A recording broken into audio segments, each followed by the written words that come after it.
पितर और देव पितर में अंतर क्या आता है? देव पितर का कार्य क्या है?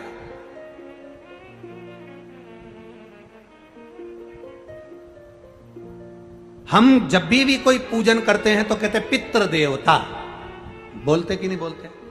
पर आज तक हम अब यह नहीं बोलते कि देव पितर का कार्य क्या है, देव पितर क्या है।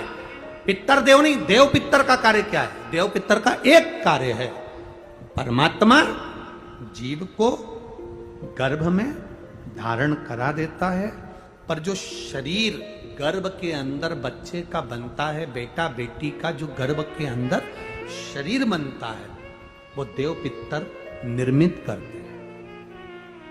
उनका काम क्या है?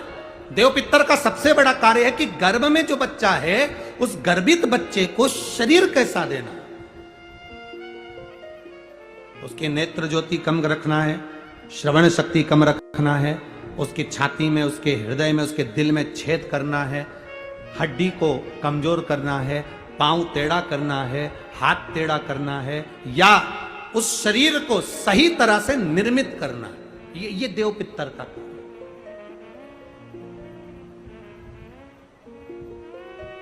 ये देव पितर का काम।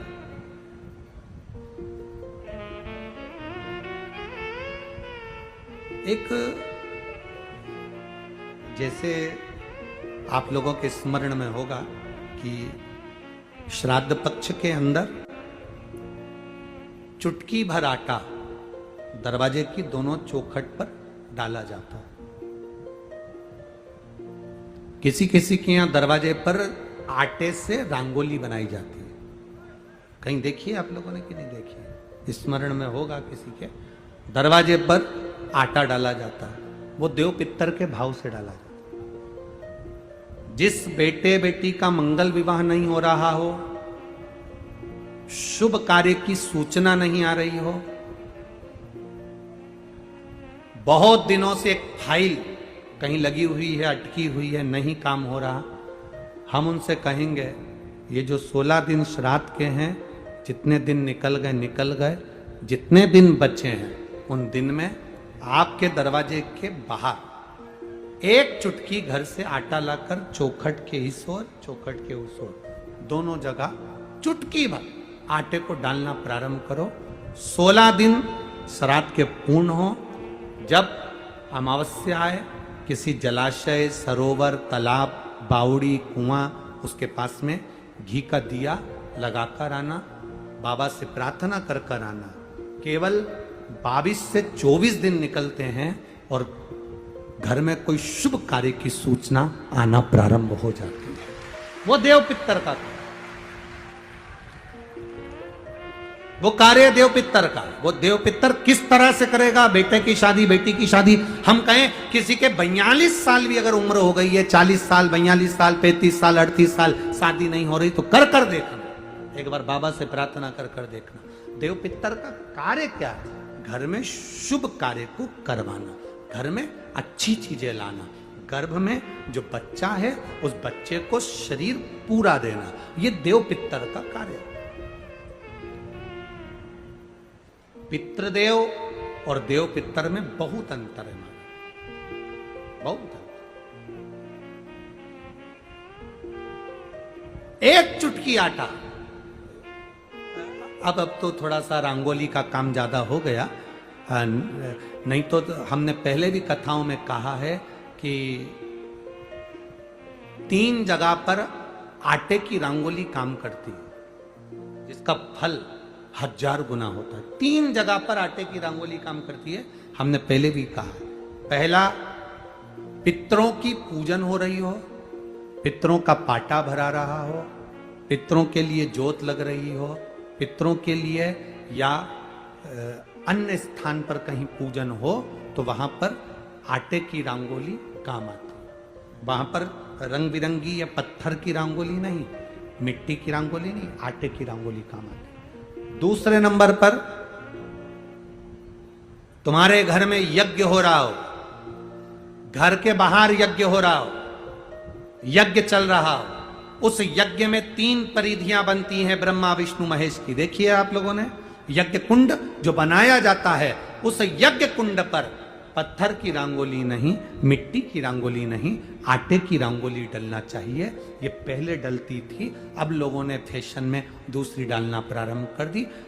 आटे की रंगोली डली होती है जब हम सांकल्य छोड़ते हैं, अग्नि को जब हम सांकल्य देते हैं, तो जिस आटे की रंगोली उस पर बनी होती है, तो हमारी जो सांकल्य छोड़ी जाती है उसमें से एक अंश भाग हमारे पितरों के खाते में चला जाता है, जिससे पितरों की मुक्ति प्राप्त हो जाती है। तीसरा, आटे की रंगोली तीसरी, घर में शादी हो रही हो, मंडप बंधा हो, उस मंडप के नीचे जब पूजन हो रही हो, उस समय पर पत्थर की या मिट्टी की रंगोली नहीं।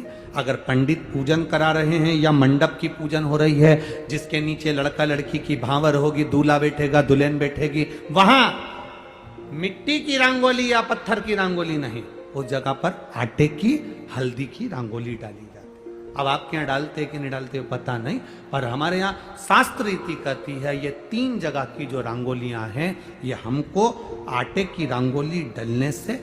क्यों शादी के मंडप में पत्थर की रंगोली या मिट्टी की रंगोली क्यों नहीं डाली जाती? शादी के मंडप में यहाँ दूल्हा दुल्हन की शादी होती है, वहां पंडित जी भी आटे की रंगोली डाल देते हैं, घर की बहन बेटियां आटे की रंगोली डाल देती है। उसका कारण क्या होता है? जिसकी शादी में मंडप के नीचे आटे की रंगोली डलती है, वहां पितरों को निमंत्रण नहीं देने की जरूरत पड़ती। वहां पितर उस वर कन्या को आशीर्वाद देते हैं, जिससे उनका वंश बढ़ता है, वंश रुकता नहीं। और ये निश्चित है, जिसकी शादी में, जिसके विवाह में आटे की रंगोली डलकर भांवर हुई होगी, उसके घर में संतान सुख रुक नहीं सकता, उसके यहाँ संतान का सुख होता ही है। जिसके यहाँ आजकल ये पत्थर रंगोली डाल देते हैं, डाल दिया और कह दिया बस, क्योंकि आजकल फैशन में तो दुनिया जी रही है, तो आटे की रंगोली कौन डाले, तो वो फैशन में चल गया। तो संतान की प्राप्ति में भी थोड़ा सा, अब तुम देखो पहले का समय, आज का समय कितना अंतर है हमारा।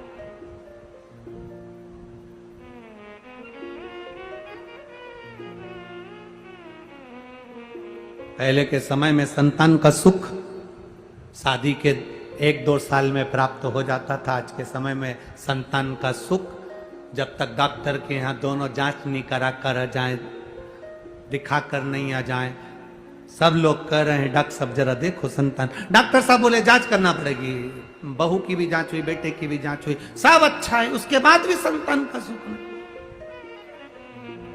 उसके बाद भी संतान की प्राप्ति नहीं। शिव तत्व को जानने के लिए शिव महापुराण की कथा कहती है 3 जगह आटे की रंगोली की मूलता है। बोलेंगे आप लोग, पहला स्थान दरवाजे की चौखट, दूसरा स्थान बोलते जाओ जल्दी, यज्ञ कुंड, तीसरा स्थान शादी का मंडप, जहां पर भले चुटकी भर आटे की रंगोली बने पर वो जरूरी है। 3 स्थान आटे की रंगोली के लिए।